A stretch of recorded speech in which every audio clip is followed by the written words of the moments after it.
Hello. Once again, we are in this perspective, so hi. I had an idea for a doll, or more or less for a challenge for a doll. And the idea was to ask my brother if he would be so kind to spend 30 euros for me on Temu. Yes, I know, Temu. Let's not go there. Under the condition that it has to be for a doll. I told him vaguely what he should buy, and he did buy. I have no idea what he did buy, but I have to use all of it in a doll design. That's him coughing. I have to use all of that in a doll design, and we agreed on a few things. First of all, the repaint and the doll, and if I want to do modifications are out of my own stash. And then I have two jokers. If something is missing because he never repainted a doll, and he never will do that. So he might have missed something. So I have two jokers. One that I can choose freely and one where I have to ask him. So, now say hello to the humanoid creature that was introduced to me as my brother after my birth. Hello. And I'm not only strange to him. When I was over at Rainbow Fine Arts Place, I referred to myself as the German-sized inconvenience. So, let's start and see what he bought. The first one. Oh, those are nice. We have some... Can you stop? Thank you. We have some iridescent leaves. They are a bit bigger, but yeah. We have a roll of paper. I see something green. I see hair. I see black, green, jaguar tiger print hair. Okay, those are 3 clip-in extensions. We will see. I have some leaves. Funny enough, those are exactly the leaves I used in my daytime series. That already works together quite nicely.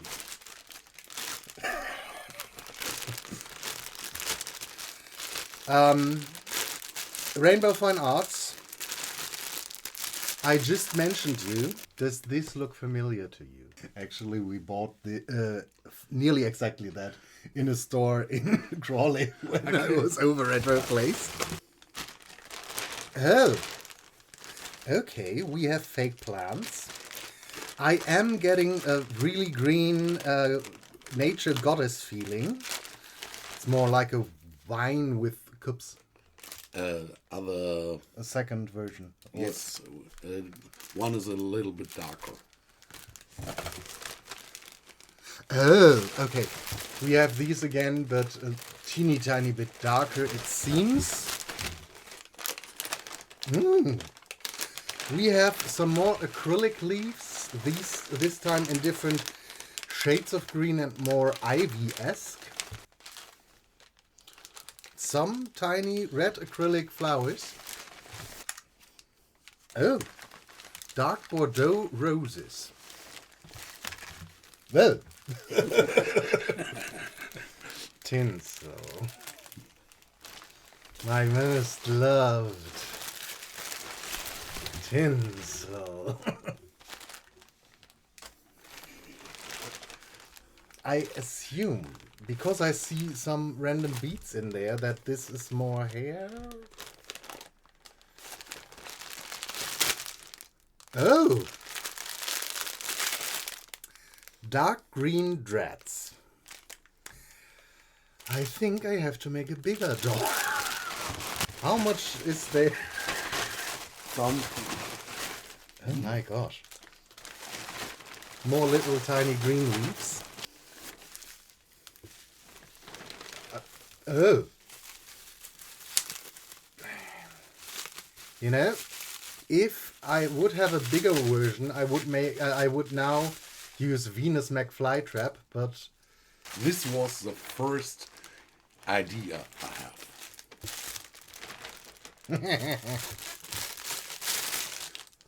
well, camouflage fabric. Okay.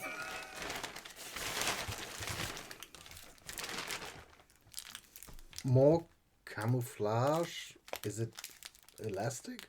Yes. Oh, okay. Because it does look slightly like these elastic Bandages. smoked tops. It's like a bandage. I assume so. Okay. There's a last 2-1. Okay. Oh. We have some pleather in another green shade. And the last one. Oh. A green golden laser cut fabric. Okay, I would describe the whole haul as 50 Shades of Green.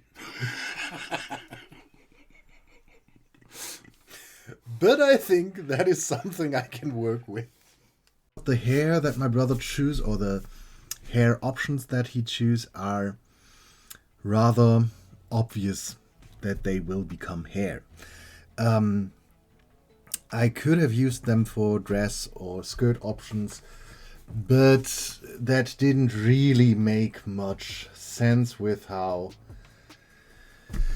the kind of materials he choose and the amount of materials I have, because it will already be a challenge to get everything in that doll. So yeah. Then choosing to use the hair for dress options would leave me with, what do I do with the fabrics? Do I use them for hair then? What could be a work, but no. Just let's face it, no. So I, even though they are very similar in color, I decided, because most of the stuff my brother bought is in a green with a slight golden touch, I decided to use her, and her hair color is more or less the same as the hair color I have from my brother, but she already had a bit of a haircut, don't know why, and has very sticky hair. So we will remove her original hair and we will glue wefts onto her, because I am quite afraid that I will disturb the pattern of the hair if I use it right away for rerouting. So that means possibly down here she will have the thick dreadlocks, then some of the wine tape thing in between, then on top there will be the green wefts together with some stripes of the tinsel. So I am going to first remove her hair, her makeup and everything, and then we will go to work on the costume. So let's start. While the MSC is doing its thing, let's talk dress. What I already know is that I want to make a corset out of this. I decided to make shoulder pauldrons out of the small ones here. I want to make kind of panniers out of the biggest two, and these two will go onto attached to her hat to make kind of horns, medieval. This fabric I already know gets around, so it will basically flow down from the panniers without covering them up. One of these fabrics, I guess this one, will become a skirt underneath, and I hope that it will slightly disturb this, so it looks still, you can see the camouflage pattern, but not that much. These become decorations on the shoulder pauldrons. I will cut up some of the pieces here and glue them on. This, I guess, will go around this fabric on the bottom edge.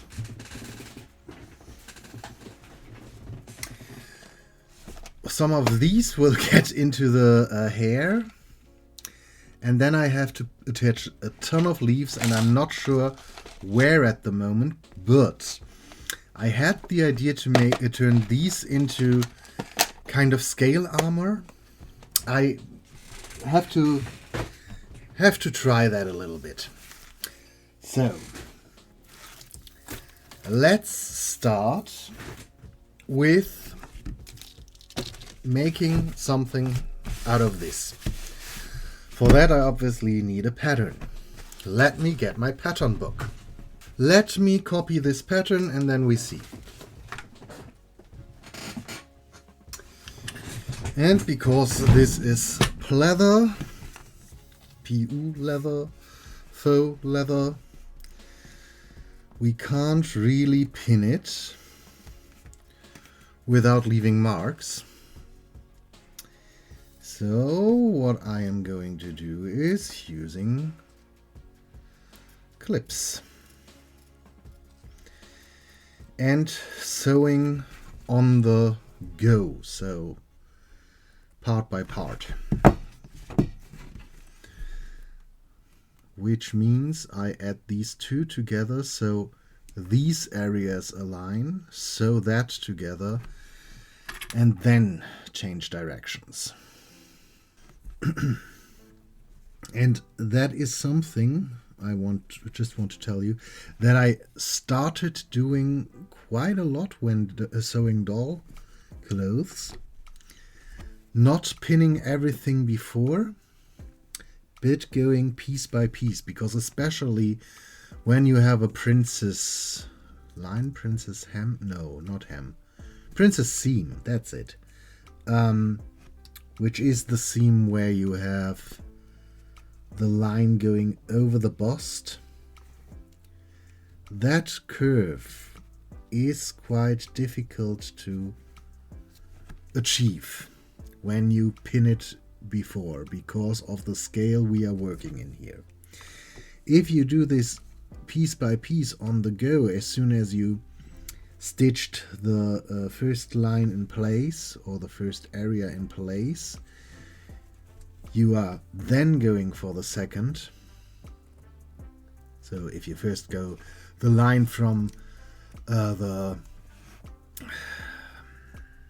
underarm area to the center of the bust, and then after that is stitched from the center of the bust to the bottom, it is less often that I have wrinkles that I stitch in there by accident.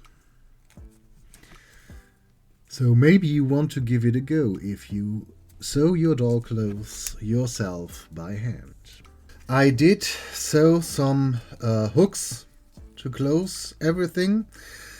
My brother and I agreed the closing mechanism, in this case the hooks, is not something that is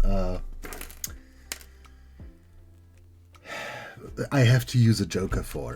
The jokers will be stuff like extra paint or decorative things.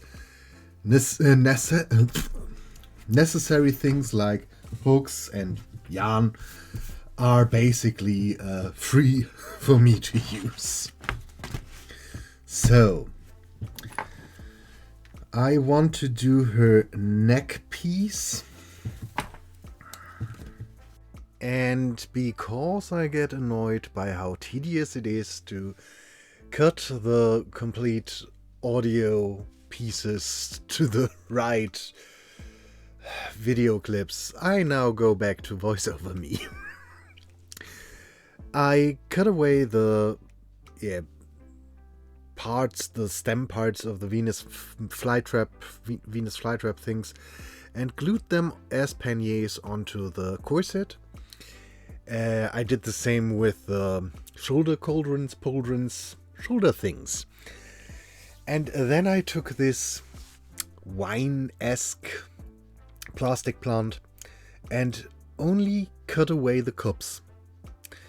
And I glued them on the border, basically, where the Venus flytrap attaches to the corset, because the first glue I used did remove the paint from the Venus flytraps and left some spots, so I used a second glue that was obviously not able to cover that up, so I used the cups to cover up my mistakes. It did work in the end. It does not look all that bad, to my own surprise. And when all of that was glued into place with quite a lot of glue, I have to admit that. But I wanted to have everything stay in place. I glued the fabric on there just to, not do any sewing, and I really had no other idea how to attach the skirt part to the pannier flytrap things, because there was no way I could sew it, so I did the next best thing and glued it. And because I don't trust hot glue anymore, I used jewelry glue and had to wait for overnight until it was dry. But while that was drying, I could do the face up, so yay! After I sprayed the second layer, I noticed that the whole gold got quite foggy, at least on one side. I now think it might have to do with me using MSC cut flat for the first layer and MSC matte for the UV cut matte for the next two layers. When I bought it, I was told, or they told me, that it is the same, and I don't think so. I think it behaves different. But that we had this clouding led to me having to get creative and using the green on the upper part of her face, which in the end worked quite nicely. So let's call it a happy accident. So it did work out for me in the end. But still, I was quite confused why MSC turned cloudy, because I never had that before. And as I said, the only explanation I have is the two different versions of MSC. But altogether, I first thought I want to turn her into a kind of villain. But while I was painting her eyes, or drawing in her eyes, I noticed they don't get villainous enough. So I embraced it, and she isn't a villain anymore. Because I think in the end her face up turned out quite cute. Yeah. Let me know what you think about it.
After the repaint was done, I then took out my lashes and glued them to her face.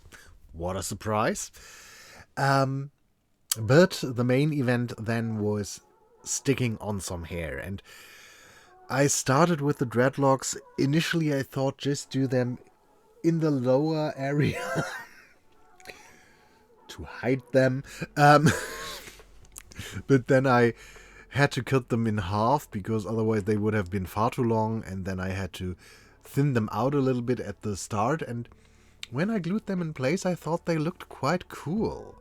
So I ended up with a complete dreadlock mohawk because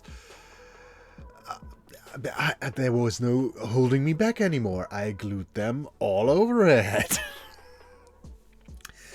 At that point, I completely abandoned the idea of having the wimple-esque horn thingamajigs because I already had enough of the Venus flytrap things, so let's skip all of that. Just give her a dreadlock mohawk and then glue the tiger-esque wefts that I made by gluing them on the sides. And yeah, I decided to glue them or make yarn wefts, glue wefts out of them, because otherwise rerouting with that, I don't think that it would have worked.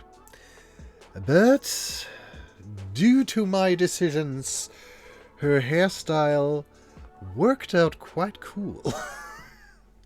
But you might remember there was a lot of other stuff I had to incorporate into her.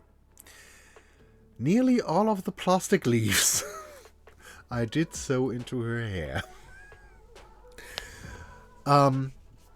Because I messed up the hairline, I then did glue some of the roses onto her hairline, which looked quite nice, so I kept that. And the corded vines I had already sewed on the hemline of the skirt.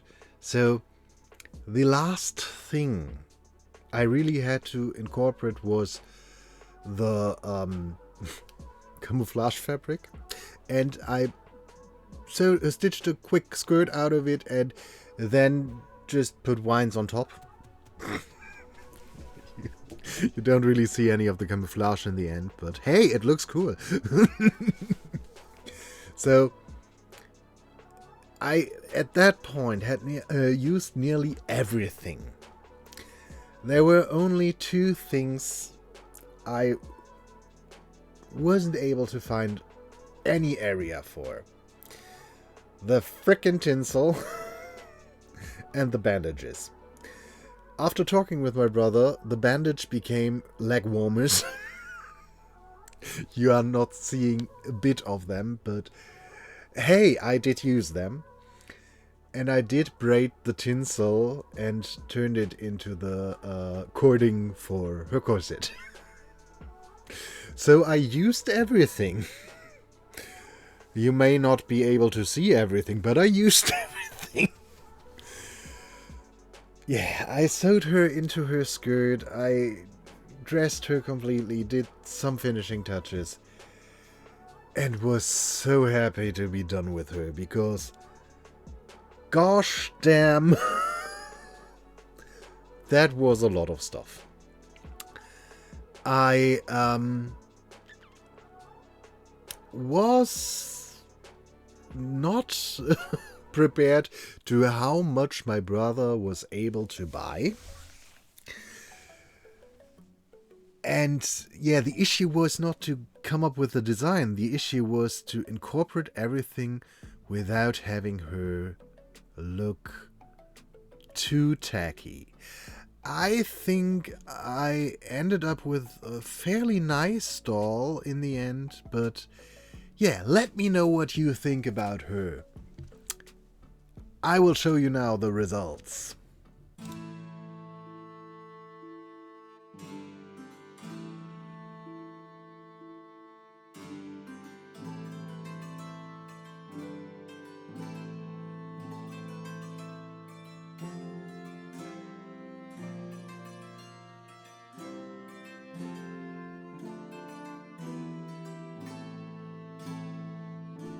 I really liked the idea how she and the Phoenix did work together with, yeah, kind of a fire nature theme.